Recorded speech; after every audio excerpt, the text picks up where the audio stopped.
Feliz noche, mis queridos socios de aprendizaje. Bienvenidos a su Learning Talk, la acción educativa que emprendemos cada miércoles desde 2015 y en el cual presentamos temas apasionantes, principalmente relacionados con mi tema preferido, el tema del aprendizaje y los temas relacionados con educación. El día de hoy, ya saben, estamos grabando esta sesión para hablar sobre cómo educar mujeres poderosas. Educando mujeres poderosas, así hemos puesto el título. Recuerden que pueden ver este programa en mi canal de YouTube con mi nombre y mi apellido, C-O-T y latina N. Allí estará grabado esta sesión y anteriores y espero que futuras. Bueno, el tema siempre comienza como a mí me gusta, con las palabras. Y la palabra mujer es una palabra de origen latino, incluso latino antiguo. Mulier, de ahí viene. Y a mí me interesa mucho ver cómo ha cambiado el diccionario. Hace muchos años yo dictaba una conferencia que se llamaba Yo quiero aprender a ser mujer, las competencias de la mujer que el hombre no posee. Hice una investigación en los diccionarios, tanto de español con la Real Academia Española como el diccionario inglés de la Merriam-Webster, del significado de la palabra mujer. Y resulta que, revisándolo para esta preparación de esta conferencia, encontré que había variado la definición del diccionario. O sea, los diccionarios están actualizándose con la presión social que ejerce muchos sectores sobre ellos para que definan lo que son las palabras. En este caso, la palabra mujer, que además mueve a controversias extraordinarias. Hoy por hoy dice el diccionario de la Real Academia Española que es persona del sexo femenino, que es una mujer que ha llegado a la edad adulta, que mujer es la que tiene las cualidades consideradas femeninas por excelencia. Esa sí que es una mujer, es una forma adjetival de marcar y de hablar de muy mujer. Es la esposa o pareja femenina habitual con relación al otro miembro de la pareja. En el pasado no era así. En el pasado incluso calificaban algunas cualidades que le otorgaban al género femenino. Cuando veía la comparación entre la definición del diccionario de la palabra mujer y la palabra hombre, era extremadamente discriminatoria. Todavía lo es para mi manera de ver, pero ya menos que en el pasado. En el caso de el inglés, es una palabra que proviene del sajón y es la palabra woman, con doble B-U-M-A-N, woman. Y es una persona adulta femenina, otra vez. Y dice, a woman belonging to a particular category. O sea, como nació, y usualmente pues relacionan con esto. A mí lo que me interesa principalmente es ver qué cosas yo he aprendido de educar mujeres, y la mejor forma de referirme a eso es los ejemplos de mujer. En este caso, mi querida madre, Mili Belloso, mi amada esposa, la madre de mis hijos, mi hija Aliet, mis nietas, mis nueras. Esos son los ejemplos de mujer que yo tengo alrededor, cerquita. Y luego mis parientas, mis parientes directos, como mi prima Melissa, que está aquí en la sala, y una cantidad enorme de mujeres que están en mi familia, porque, por ejemplo, mi tía Elena tenía 4 hijas, solamente un hijo. y mi tía Silvia tenía 2 hijas y un hijo, o sea que en la proporción de mi familia cercana por el lado de mi madre, la cantidad de mujeres era mucho mayor.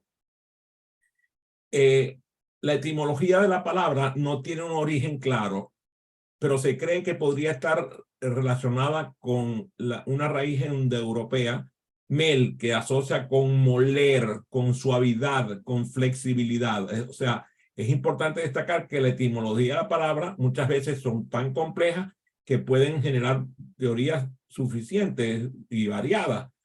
Pero en ese caso, lo que sabemos es que se deriva del latín, en el caso de la palabra española, y que si sus raíces no son exactas, el proceso de evolución lingüística ha sido suficientemente complejo y está incluso sujeto a interpretación cultural.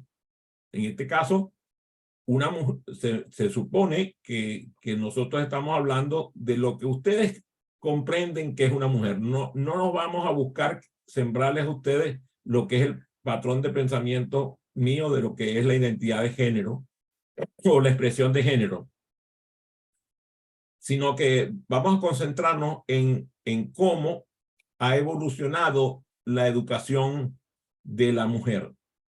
Y nos podemos ir a la era industrial, que es, para no irnos demasiado lejos, en la era industrial la mujer tenía una educación formal muy limitada. En algunas sociedades incluso no tenían educación. Las oportunidades educativas estaban totalmente restringidas y generalmente se centraban en una educación doméstica, en desarrollar habilidades que eran los que consideraba la sociedad que era lo apropiado para la mujer. Luego vinieron los movimientos feministas a principios del siglo, de finales del siglo XIX, principios del siglo XX, y las mujeres comenzaron a luchar por un acceso igualitario a la educación. Todavía en el siglo XXI, ya terminando el primer cuarto de siglo, hay sociedades en el mundo donde la mujer sigue limitada y restringida al acceso a la educación. Incluso le ha costado la vida a muchas mujeres el defender el derecho de la mujer de educación básica. En las sociedades más avanzadas, pues se ha buscado una conciencia de igualdad de género y se promueven políticas para eliminar pues las barreras de género que están incluso presentes hasta en la educación misma. Los libros de texto, aprovechando aquí que está mi prima Melissa, que tiene un sinfín de publicaciones educativas, los libros de texto ejemplificaban a la mujer en labores de segunda categoría. O sea, cuando tú ibas a la escuela, te ponían los libros y cuando ponían a una persona que ejercía la medicina, ponían un hombre. Cuando ponían una persona que ejercía la ingeniería, la arquitectura, el derecho, las posiciones de cierta relevancia social, eran hombres. Y luego, cuando ponían al personal doméstico, a las enfermeras, a las personas, digamos, que realizaban labores en el campo, entonces ahí aparecía la mujer. Claro, la proporción era descomunal, o sea, era muy raro que apareciera una mujer en una posición destacada dentro de un libro, de cualquier tipo de libro. Entonces, digamos, para lograr avances significativos, muchos países tuvieron que las mujeres tuvieron que luchar para tener acceso a la educación secundaria y la educación superior. Ya, por ejemplo, yo recuerdo cuando yo estudiaba en la Facultad de Ingeniería de la Universidad del Zulia, el número de mujeres era mínimo. O sea, eran notorias las mujeres que estudiaban en la facultad. Ahora no, ahora es notorio la presencia masculina en la universidad. Y es una cosa interesantísima eso. porque ya sea medicina, ingeniería, derecho, cualquier carrera universitaria, la proporción de mujeres que están asistiendo a la educación es mayoritariamente femenina en muchos países. Ya en la segunda mitad del siglo XX hubo un aumento en la conciencia de igualdad de género y se promovieron políticas para eliminar las barreras de género en la educación y se fomentó la participación de mujeres en áreas académicas y profesionales. Pero todavía es notorio cuando, por ejemplo, yo hice una búsqueda en el ChatGPT, por ejemplo, le pregunté al ChatGPT que me diera algunos resultados respecto a mujeres científicas en América Latina. Y cuando le pido eso, ¿qué creen que me aparece? Me aparece Rita Montalcini, que es italiana, Ellen Ochoa, que es norteamericana, y apenas me pareció Jacqueline Arenal, que es guatemalteca. Una mujer de 3 científicas que me puso como ejemplo ChatGPT. En cuanto a escritoras, ahí tuvo más acertado. Y entonces puso personas como Gabriela Mistral, Claribel Alegría, Julia de Burgos, Isabel Allende. Ahí tuvo más acertado. Cuando le pido que me dé mujeres científicas de América, me pone a Rachel Carson, a Sylvia Earle, a Chin Song Wu, que son personas, digamos, destacadas dentro de la ciencia aquí en América, pero ni un solo nombrecito latino. Como escritoras, por ejemplo, me puso a Maya Angelou, a Gloria Anzaldúa, a Luisa May, y no pasó de allí. Y cuando le pido que vaya al mundo completo, a la historia de la historia, me pone a Marie Curie, a Rosalind Franklin, a Jane Goodall y a Barbara McClintock. Y me pone como escritora a Jane Austen, a Mary Shelley, a Virginia Woolf y a Toni Morrison. O sea, el número de mujeres científicas y escritoras que me presenta es completamente insignificante para la enormidad de nombres que la historia nos arroja de mujeres en el mundo. Y además está sesgada para Occidente. O sea, ni de casualidad me aparece alguien de Asia o de África o de Oceanía. O sea, es increíble, la discriminación llega incluso a la inteligencia artificial. Claro, porque ¿quién alimentó la inteligencia artificial? Seguramente no habrán sido precisamente una cantidad de mujeres que deberían estar haciendo ese trabajo. Por cierto, que yo invito a la mujer a alimentar a la inteligencia artificial con la mayor cantidad de datos posible de grandes mujeres de su país, de su ciudad, de su quehacer, para que cada vez la inteligencia artificial posea mayor data acerca de mujeres que puedan ser reveladas en una búsqueda como esta. Luego, la educación superior empezó a producir este cambio en muchos países. Ya estamos hablando de por lo menos 100 países que tienen una mayoría de población femenina en educación superior, en campos variados. O sea, estamos hablando de ciencia, tecnología, ingeniería, matemática, historia, arte, o sea, por todos lados.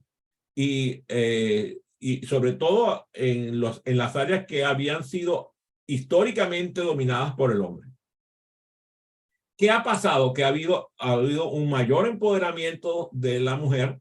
La mujer ha luchado con todo lo que tiene para lograr el asumir sus roles en los ámbitos educativos, en el ámbito empresarial, en los ámbitos sociales.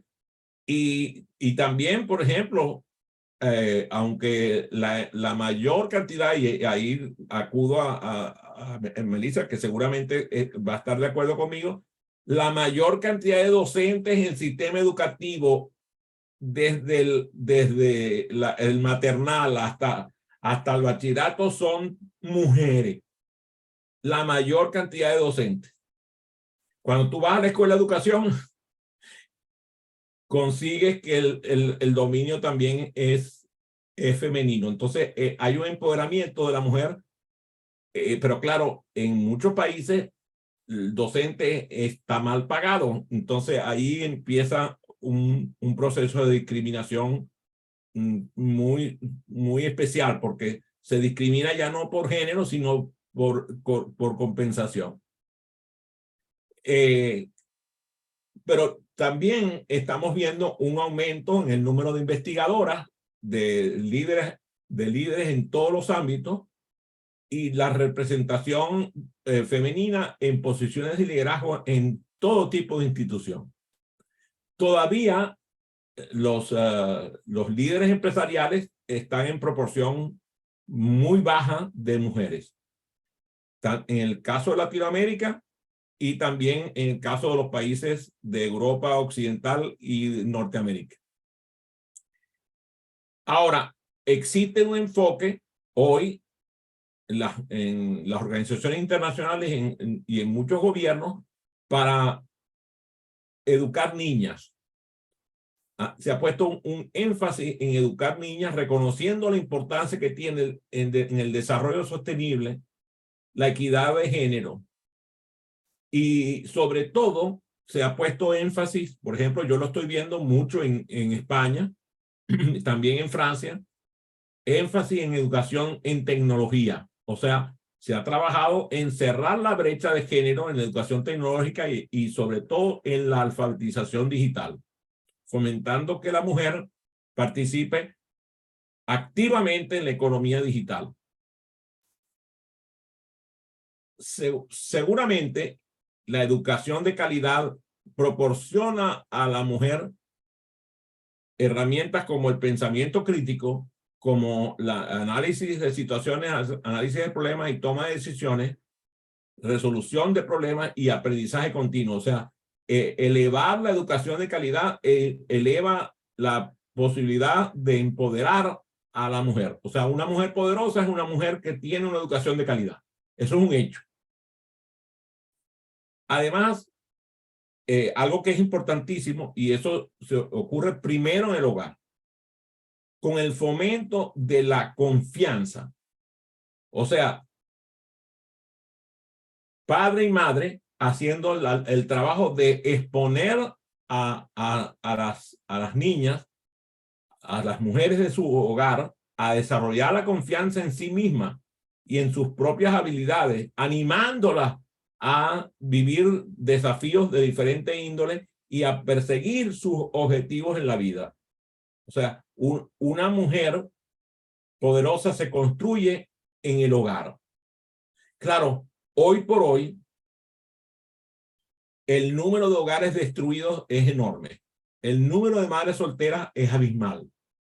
Entonces, el papel de la mujer juega un elemento estratégico dentro de esto, porque muchas veces lo que vemos es el padre ausente, el padre irresponsable, el padre que es un metamodelo terrible para sus hijas, porque es el primero que tiene una conducta con su pareja que no es una conducta ejemplarizante. Y allí hay un trabajo de educación que debemos hacer. Nuestros hijos deben ser educados en ser padres responsables. O sea, cuando tú educas al niño en su responsabilidad, educas un padre responsable. Y las habilidades de liderazgo que se le pueden brindar a la mujer son muchas, porque tú puedes, por ejemplo, fortalecer su capacidad de hablar en público, de comunicarse eficientemente, de tomar decisiones. Todas las habilidades de liderazgo conducen a una mujer poderosa. En eso, el trabajo de las madres y de los padres es fundamental, pero también se puede establecer un sistema de mentorías y de redes de apoyo a la educación femenina. Facilitar programas de mentoría y conexiones de redes de mujeres profesionales que brinden apoyo y orientación a las niñas, a las adolescentes, para que luego cuando sean mujeres estén empoderadas y no dependan en ninguna manera de ningún hombre. El empoderamiento incluso llega a niveles de empoderarse de la propia economía. Una de las herramientas que yo sugiero que los padres debemos proveerle a nuestras niñas y a nuestras hijas es herramientas de empoderamiento económico. O sea, educación en finanzas personales y en emprendimiento empresarial para que puedan controlar su vida económica. Muchas veces ocurre que por los papeles que se adquieren dentro del hogar, la mujer toma un papel pasivo en la economía familiar. Con eso de que el hombre es el que tiene el factor proveedor, entonces se cometen errores graves en la educación de nuestras hijas, porque cuando la hija ve en el hogar que la madre no tiene poder económico dentro del hogar, entonces piensa que ese es su papel y no logra tomar el empoderamiento que le es necesario para tener una vida económica independiente. En este caso, los padres tenemos una responsabilidad en ese sentido de equilibrar las responsabilidades económicas dentro del hogar para que nuestras hijas adquieran ese empoderamiento económico y puedan manejar sus finanzas personales, saber desde el principio de sus posibilidades de emprendimiento. Quiero hacerme un desvío para hablar de mi hija Aliette Lucy. Yo me acuerdo cuando Aliette Lucy, su mamá, ella le preguntó a su mamá que quería adquirir una mascota, un perro. Y su mamá le dijo que no había dinero para comprar una mascota. Y entonces le dice ella, se lo voy a pedir a papá. Pero bueno, nosotros estábamos bien coordinados, entonces cuando hizo eso, lo que yo hice fue preguntarle, ¿qué dijo tu mamá? Y entonces se dio cuenta de que la madre sabía muy bien que yo no iba a darle una respuesta. Ella se dio cuenta que yo no le iba a dar una respuesta distinta a la de su mamá. Entonces, ¿qué hizo? Nos dijo a nosotros, yo voy a trabajar para ganarme el dinero para comprar la mascota, pero entonces como no sabía cómo hacerlo, se puso de acuerdo con una compañera de estudio y empezaron a hacer galletas para venderlas y con eso levantar el dinero para comprar la mascota. Y así fue que compró su mascota. Y bueno, esa costumbre de trabajar para ganarse el dinero le quedó, y hoy por hoy mi hija es un ejemplo de empoderamiento, una empresaria destacada que tiene su propio negocio, y la verdad es que a mí me enorgullece saber que ella está progresando y cada vez más su negocio florece. Ella vive en Barcelona, España, y tiene un negocio junto con su esposo de catering y está empoderada totalmente de la economía, tanto familiar como personal como empresarial. Eso viene de una educación y le digo, ahí el papel fundamental lo jugó su madre. Si bien es cierto, yo, digamos, le di ejemplos de que yo emprendí y ella me veía emprender y nunca me vio trabajando en una relación de dependencia, pero la verdad es que el modelo fundamental ahí fue de su madre. Una educación provista a una mujer en donde la igualdad de género es respetada en el hogar es una educación que debe empezar desde edades tempranas, o sea, desde bebé. Yo lo veo, por ejemplo, en el caso de mis hijos, con sus hijos, mis nietos. Y esa educación de igualdad de género en el hogar desde bebé, para que entiendan cuáles son sus responsabilidades. Sus responsabilidades como mujer, sus responsabilidades como hombre. Disculpen. A los niños se les puede enseñar el valor de la equidad de género. Y cuando en el hogar, por ejemplo, yo me acuerdo, mi hermano Armando y yo éramos varones los dos, no teníamos mujeres en la casa, pero las responsabilidades domésticas las compartíamos completamente. No, mi mamá no creó, vamos a decir, manganzones, como decimos nosotros en Maracaibo. Allá había que barrer, allá había que lampasear, había que hacer las cavas, había que ordenar, había que limpiar la casa, había que cuidar los jardines. O sea, había que hacer el trabajo doméstico.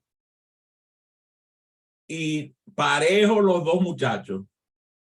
Yo pienso que eso es fundamental. O sea, nada de eso de que le van a servir y que le van a recoger los platos y que se los van a lavar. No, no, no, no. Eso es promover la desigualdad. Y nosotros lo vemos en los hogares donde prácticamente el hombre de la casa, el padre de la casa y los hijos varones están siendo servidos por las mujeres que viven en la casa. Eso es un metamodelo terrible. Por eso hay que promover la igualdad de género en el hogar. Como ya lo comenté antes, una de las habilidades fundamentales que debe desarrollarse en la mujer hoy son las habilidades digitales. Brindar a la mujer habilidades digitales y tecnológicas son cruciales en el mundo moderno de hoy. Una mentalidad pensada en términos de tecnología.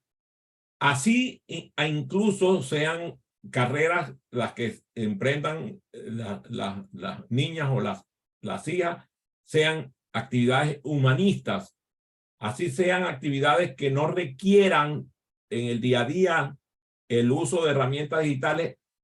La mujer debe estar dotada de habilidades con habilidades digitales y formarse en habilidades digitales. Todo esto que hemos hablado empieza a tomar cuerpo cuando tú le muestras a tus hijas que es importante tener resiliencia a todo evento, a superar los obstáculos que se le presentan. Esos obstáculos iniciales que sostienen en el sistema educativo, por ejemplo, cuando van a sus primeras clases, a sus primeros grupos, esos fracasos que suceden en el sistema educativo, porque nosotros nos tenemos que dar cuenta de que el fracaso es fundamental para el aprendizaje. Si nosotros, como padres, lo que hacemos es bloquear que nuestros hijos no fracasen, no estamos contribuyendo a su educación. El trabajo nuestro es lograr desarrollar en ellos y en ellas particularmente la resiliencia para poder afrontar las situaciones, superar los obstáculos que se le van presentando y vivir el fracaso como una forma habitual. O sea, fracasé, vuelvo a intentarlo. Fracasé, lo vuelvo a buscar. O sea, no estoy hablando de convertirnos en carrito de chocón de eso que choca con la misma pared y vuelve a chocar y vuelve a chocar. Estamos hablando de que se den cuenta de que cuando algo no funciona, tienen que cambiar. Pero buscar oportunidades donde puedan errar y errar y errar cada vez más, pero que puedan aprender del error que van cometiendo. Una educación basada en la resiliencia es una educación en la cual se promueve la pasión por aprender. Y la pasión por aprender implica la pasión por cometer nuevos errores.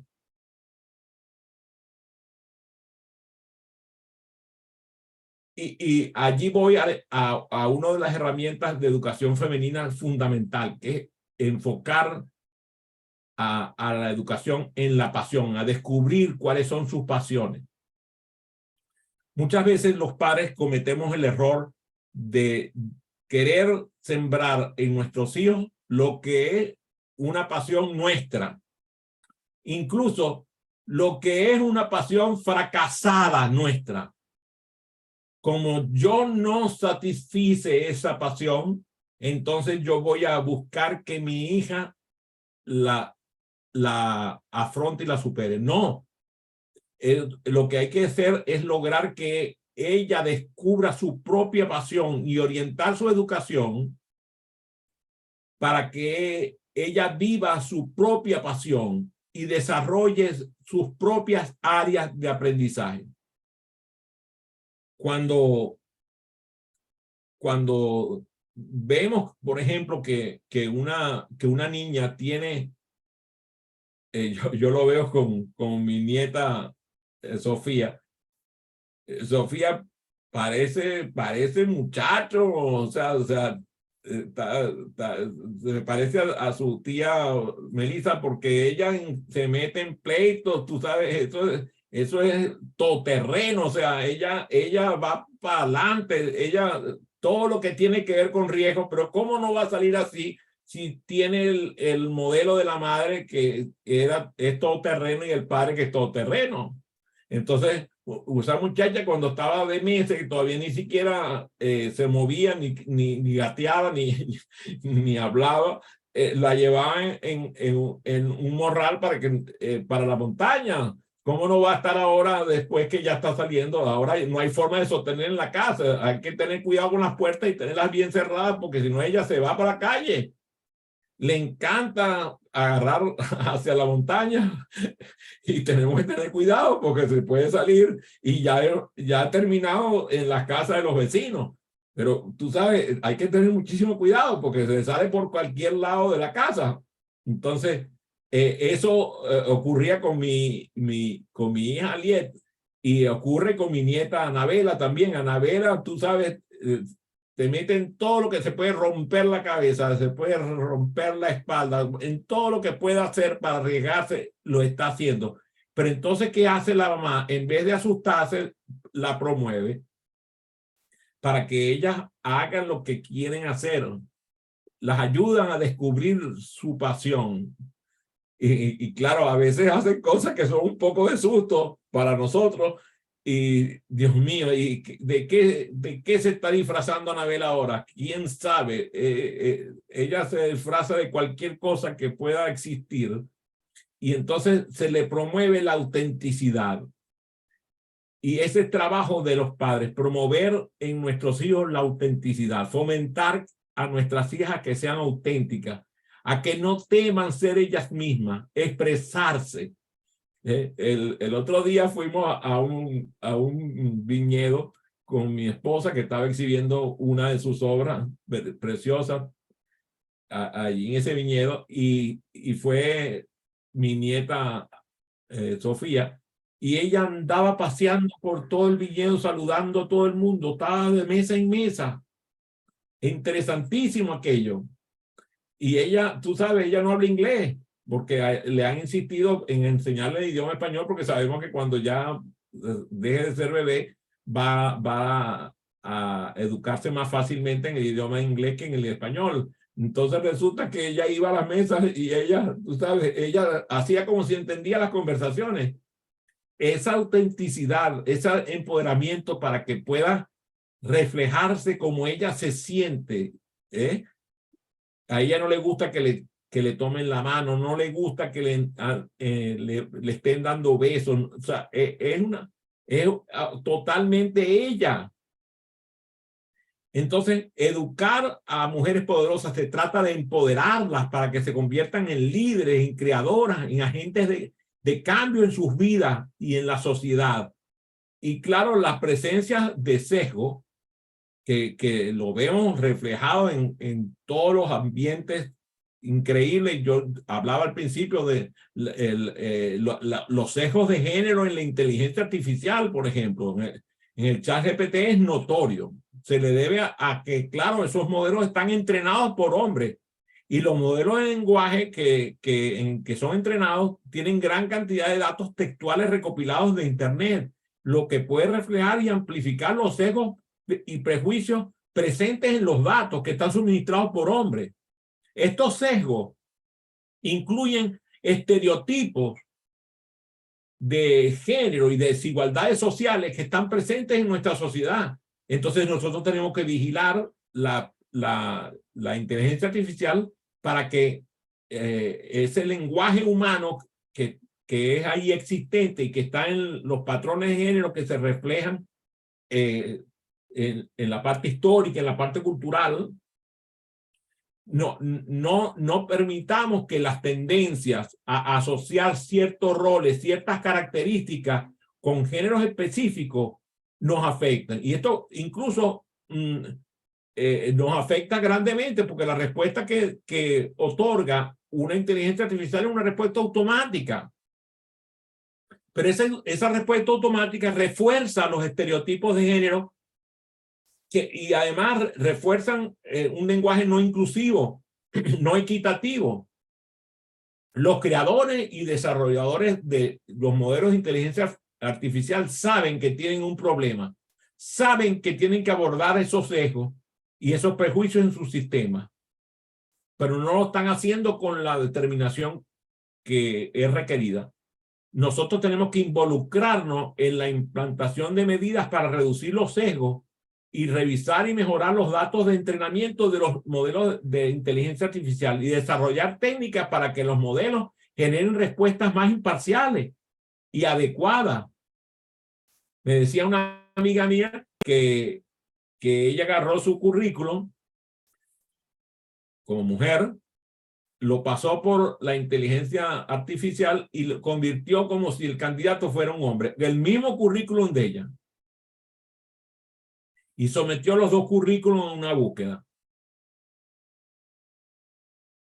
La búsqueda favoreció al candidato hombre con el mismo currículum. Eso, tú sabes, eso fue una prueba, pero te aseguro que hacemos un trabajo de investigación y nos va a dar como resultado que el sistema no es imparcial. Para que un sistema de inteligencia artificial sea justo, inclusivo y refleje la equidad de género, tiene que haber una interacción con usuarios que tengan pensamientos como eso, o sea, que sean personas justas, personas inclusivas y que reflejen valores equitativos. Los sistemas de inteligencia artificial aprenden de nuestro lenguaje. Y claro, es un desafío garantizar que no se perpetúen los sesgos existentes al día de hoy. Hay que monitorear y mejorar continuamente de forma esencial estos problemas porque tenemos que mejorar la equidad en la interacción con la inteligencia artificial. Fomentar que las niñas combatan la desigualdad de género requiere un enfoque holístico en la educación. Un empoderamiento y un modelo a seguir que nos permita lograr que varias de las estrategias, y en este caso yo voy a citar las estrategias de la metodología de aprendizaje acelerado que pueden favorecer el promover la igualdad de género desde una edad temprana. Si nosotros promovemos una educación de la conciencia en la cual se le hable a las niñas sobre la importancia de la igualdad de género, se les explique que todas las personas merecen respeto y oportunidades, independiente de su género. Pero eso hay que hacerlo en presencia de los niños para que la conversación influya a ambos géneros. Claro, tiene que haber un modelo a seguir en el hogar y un modelo a seguir en la sociedad. Si nosotros, por ejemplo, y a mí me encanta nuestra amiga querida Lady Sophie Pereira, que promueve el estudio de la química, Y a mí me sorprende porque cada día presenta a una científica mujer que destacó en la historia, en el caso de ella, del estudio de la química, pero ojalá que cada una de las personas que son comunicadores destacaran ejemplos de mujeres exitosas en las diferentes áreas, en la ciencia, en la política, en el deporte, en el arte, que inspiren a nuestras niñas a seguir modelos de fortaleza y de confianza y de ambición, que generen en ellas ese empoderamiento personal que los ayude a desarrollar su autoestima, una autoestima saludable, a crear habilidades y competencias que son privilegiadas para la mujer, fomentar su autonomía y su toma de decisiones de tal manera de que ese fomento de habilidades anime a nuestras niñas a explorar una serie de actividades y habilidades variadas. Estamos hablando desde las actividades como la escritura, la composición, la ciencia, la tecnología, los deportes, pero sobre todo actividades que permitan romper el estereotipo de género y desarrollar habilidades diversas. A mí me sorprende porque veo, por ejemplo, aquí en los Estados Unidos, una cantidad de conductoras de trailers, de gandolas, de camiones, y a veces son camiones de 3 cuerpos. Y tú sabes, me encanta porque la manejan con una habilidad extraordinaria. Entonces, si nosotros fomentamos habilidades en nuestras niñas, animarlos que amplíen una gama de actividades y habilidades que curioseen para encontrar respuestas a sus preguntas, a las preguntas esas que ocurren sobre todo en las edades, en las más tempranas edades, explicarles a las niñas y mostrarles a las niñas que no hay límites de lo cual pueden aprender y lograr. Mostrarles la historia para que se den cuenta de los logros, las luchas que han tenido las mujeres en la sociedad para lograr el progreso y la importancia de la igualdad. Que conozcan modelos de éxito, que fomenten la empatía y el respeto por personas que han sido figuras de la historia, incluso no solamente de la historia pasada, sino de la historia actual, de la historia viva. Hay muchos ejemplos maravillosos que nos permiten romper los estereotipos y hacerles ver cuando estamos, por ejemplo, cuando estamos observando las redes sociales, los medios noticiosos, hacerles ver cómo estos estereotipos que están en los medios, que están incluso en la cultura popular, le quitan a nuestras niñas opciones porque sienten que están limitadas, y escucharlas en el lenguaje para darnos cuenta de cuándo aparece en el lenguaje una limitación, una autolimitación en una niña, para decirle, explicarle que tiene todas las opciones posibles y que no deben estar limitadas por su género. La promoción de la equidad en el hogar, que hablamos hace ya algunos minutos atrás, el papel fundamental que jugamos los padres de enseñar con el ejemplo, con la realización de las tareas domésticas, demostrándole que todas las personas que formamos parte del núcleo familiar tenemos responsabilidades igualitarias dentro del hogar. A mí me encanta porque veo las nuevas generaciones en donde veo a mis hijos varones ocupando su lugar de responsable, haciendo labores igualitarias en el hogar. Le hacemos broma a mi hijo Andrés Miguel que lo único que falta es darle la teta a la niña, porque todo lo demás del trabajo que se refiere a nuestra nieta lo ejerce con suficiencia. Y su esposa adora verlo porque se da cuenta de que está haciendo su trabajo, que está ejerciendo su responsabilidad.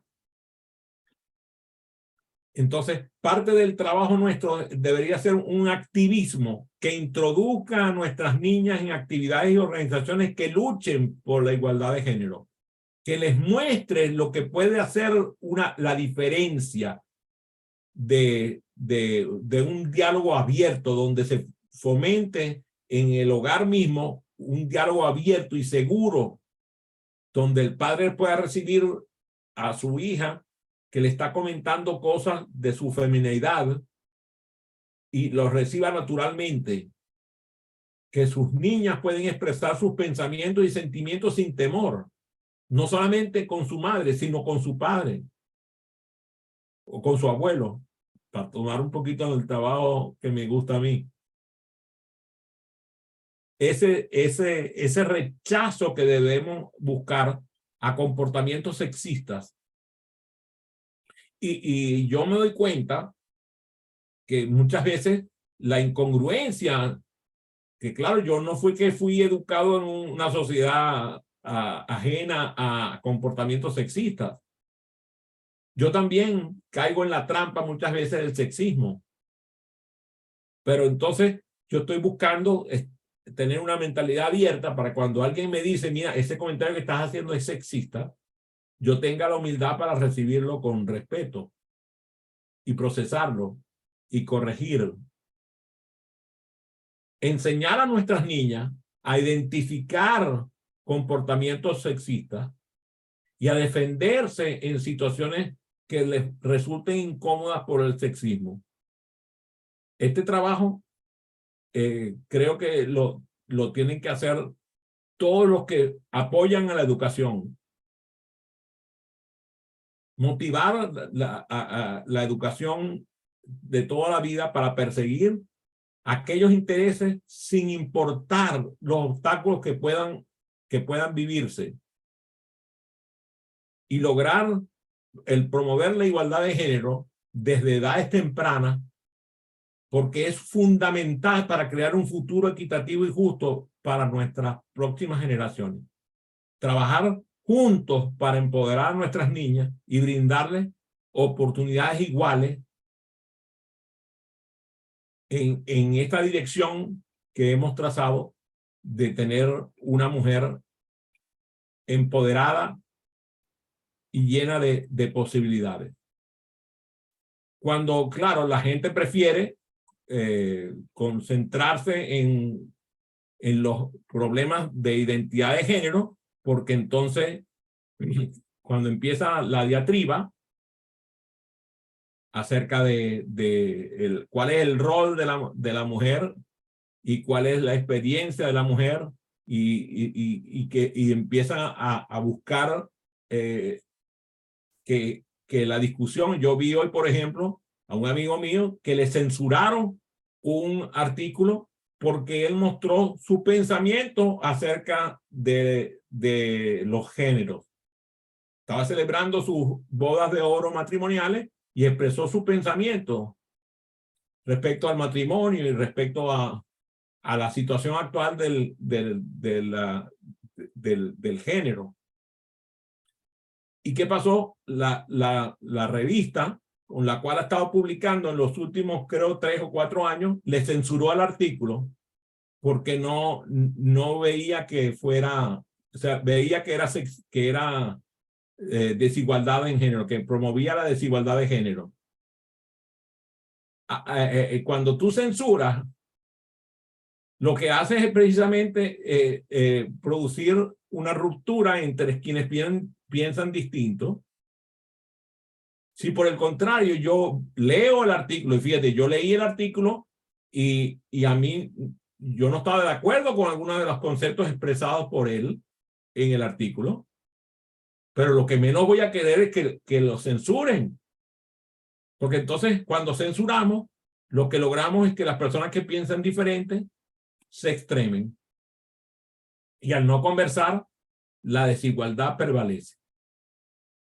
Entonces, yo soy de los que piensan, si tú piensas que la biología de la mujer o la expresión de género o la identidad de género es de una forma determinada, yo tengo que escucharte y respetarte a ti. No tengo que respetar tu opinión, tengo que respetarte a ti. Y parte de lo que estoy buscando es precisamente que la gente se dé cuenta que tú puedes tener una opinión diferente y puedes no respetar la opinión, pero el opinante siempre tiene que respetarlo. Y cuando tú respetas al opinante, lo que estás diciendo es, yo tengo una opinión y la respeto yo. La ética termina cuando termina mi geografía. Y hacia allá debemos dirigirnos. Espero que el tema de empoderar y educar mujeres poderosas haya sido de su atracción. Y escucho sus preguntas para finalizar el programa. A ver, bienvenida a sus preguntas.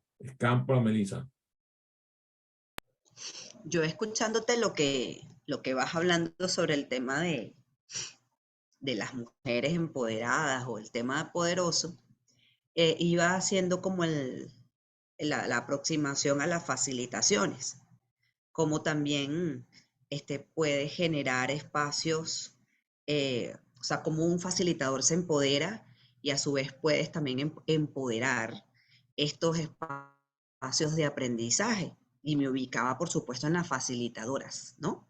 Como las facilitadoras, o sea, o qué elementos de lo que tú vas diciendo, o sea, vas entregando como claves de lo que estas facilitadoras mujeres pueden, pueden aplicar, por supuesto considerando el aprendizaje acelerado, pero destacándose en espacios que definitivamente cuando un socio de aprendizaje termina, pues dice, wow, o sea, una mujer es, no sé, como resuelta, como empoderada, como que gestiona el espacio de manera exitosa, ¿no?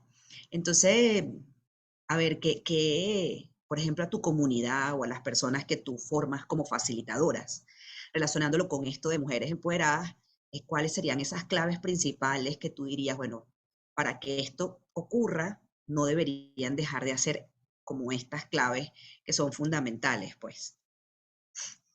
La primera que más me viene a la mente es el compartir de experiencia. El compartir experiencia específica de tu género femenino y cómo tu salud emocional como mujer, cómo tu política de no discriminación por género, cómo has logrado superar los desafíos que te han tocado en tu ámbito personal como mujer. Yo siento que estas experiencias compartidas deben ser reveladas dentro de los espacios donde las facilitadoras tienen su acción. Creo que esa es el provenir de una mujer facilitadora que tiene poder, que tiene experiencia, que le ha tocado vivir el rol, y algunas han tenido que vivir el rol de ser mujeres en ambientes rudos. Entonces, cuando otra mujer u otro hombre escucha esa experiencia compartida, yo pienso que eso es aleccionador.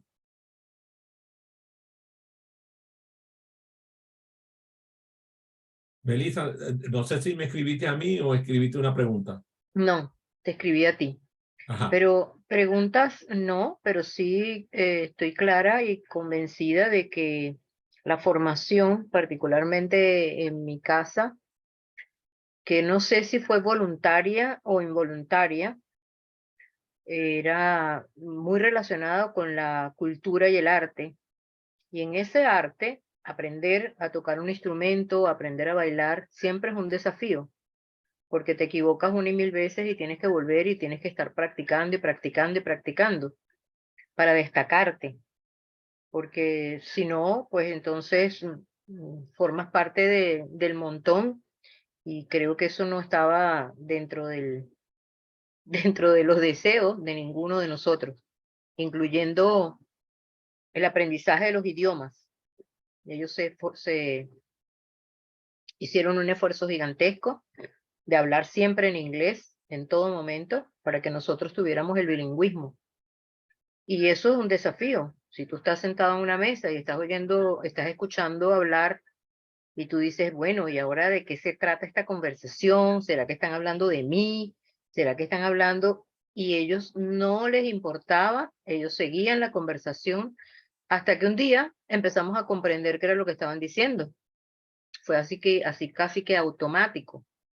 Y creo que eso, como bien dije al principio, no fue algo hecho con esa intención o con ese objetivo, con esa meta, pero sí colaboró, contribuyó para que fuéramos mujeres empoderadas, siendo 4, cada una en sus áreas de aprendizaje o de experticia, y eso forma parte de eso que acabas de decir de la casa, de la familia, del hogar, como el lugar donde eso es importante. Y discriminación no podía haber, éramos 5 mujeres y 2 hombres. Es decir, estaba difícil la tarea. Y además con mi tía era poco probable, porque era delgadita, pero era poderosa. Muy difícil la No creo que discriminación. nadie se iba a atrever ahí a ser discriminado. Bueno, fue un Fíjate gusto, un placer. ay, Dime, dime. iba a decir, no, que ahorita escuchando a Melissa y escuchando un poco esto que me decías de compartir experiencias en nuestra comunidad, fíjate que frecuentan muchas mujeres y es interesante cómo a través de tu mentoría, o sea, de todo el acompañamiento que tú haces, también generas un empoderamiento, al menos lo estoy viendo desde las mujeres, porque bueno, los hombres también llevan un rol, ¿no? Pero yo digo sobre todo las mujeres, ¿no? La misma Lady cuando decías, por ejemplo, cómo se destaca en ciertas cosas, la misma María Ángel, es decir, hay personas, la misma Tilly, es decir, que de alguna forma a través del espacio de formación, pero también es un espacio de proyección, porque lo que te va formando y lo que vas adquiriendo también te empodera para que demuestres ese empoderar en otros espacios también. Entonces es bien interesante porque te da como te nutre, te da esas herramientas que luego te permite proyectarla en otros espacios que terminas empoderándote o como del área en el que te destacas. Fíjate cómo Melissa está empoderada de su área que tiene que ver con la voz, que tiene que ver con todo esto que ya es su contexto de referencia. Igual pasa conmigo con el tema del diseño y el contexto de referencia, pero también terminas empoderándote de ese ámbito en el que te identifican. Entonces, eso me parece interesante. Así que Yo gracias por el lo que tema. voy a decir para cerrar este programa, no lo debería hacer mientras la estamos transmitiendo, pero lo voy a hacer, me voy a arriesgar. Si yo pudiera tener eventos solo con las mujeres que asisten a los programas míos, estaría feliz. Que las mujeres me llenan de entusiasmo, de alegría, de orgullo, porque, bueno, yo las vi llegar a mis manos y las he visto evolucionar con el tiempo, y lo que veo son mujeres extraordinarias. No porque los hombres no hayan progresado igualmente, sino que las mujeres, quizás porque son mayoría también en los grupos con los cuales yo facilito, pues me dan unas satisfacciones extraordinarias, porque es mucho más fácil para mí trabajar con mujeres que trabajar con hombres. Entonces, Sí, bueno, te agradezco el verdad. comentario. Así que, bueno, a Y todos los que se agradecida. conectaron en esta sesión por la vía de las redes, les agradezco. Gracias a Melissa, gracias a ti, Escámpola, y nos vemos la semana que viene para un nuevo Learning Talk.